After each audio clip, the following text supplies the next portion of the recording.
అందుకేనేమో రాజకీయాల్లో శాశ్వత శత్రువులు శాశ్వత మిత్రులు ఉండరని అంటున్నారు. మొన్నటి వరకు పన్నీర్ సెల్వం, పళనిస్వామి ఒకే క్యాబినెట్లో పనిచేశారు, ఒకే పార్టీ కోసం పనిచేశారు. మొదట్లో జయలలిత మంత్రివర్గంలో వీరిద్దరూ పనిచేశారు.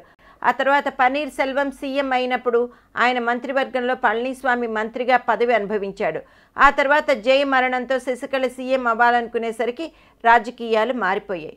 అనుకోకుండా జైలు ఊచలు రారమ్మని శశికళను పిలవడంతో ఆమె ఇరకాటంలో పడింది. పన్నీర్ సెల్వానికి చెక్ పెట్టేందుకు శశికళ పళనిస్వామిని అస్త్రంగా ఎంచుకుంది. పన్నీర్కు సీఎం కుర్చీ నుంచి దింపి పళనిస్వామిని అలవోకగా అందులో కూర్చోబెట్టింది.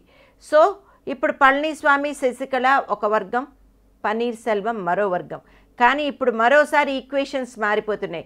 శశికళ కారాగారవాసం, రెండాకుల గుర్తు కోసం అన్నాడీఎంకేలోని ఇరు వర్గాల పోరు, అనంతరం ఇప్పుడు ఈ రెండు వర్గాలు చేతులు కలిపేందుకు సిద్ధమవుతున్నాయి.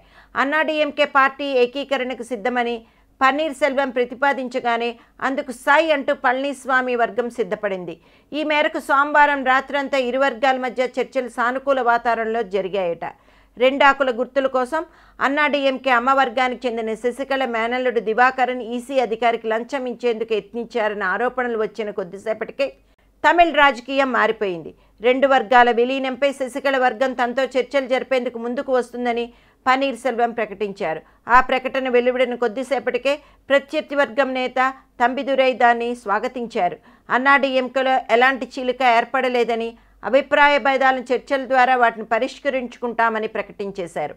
జయలలిత ప్రభుత్వాన్ని ఏర్పాటు చేయడం వెనక ఉన్న లక్ష్యాల్ని సాధించడం పార్టీ కార్యకర్తల అందరి బాధ్యత అంటూ సన్నాయి నొక్కులు నొక్కారు. శశికళ, దినకరన్లకు జైలు జీవితం తప్పదని భావించిన నేతలు పార్టీని కాపాడుకునేందుకు ఒకటవుతున్నారని తెలుస్తోంది. పార్టీ నుంచి వీరు శశికళ, దినకరన్లను బయటకు పంపినా ఆశ్చర్యపోవనవసరం లేదని తమిళ వర్గాలు చెబుతున్నాయి.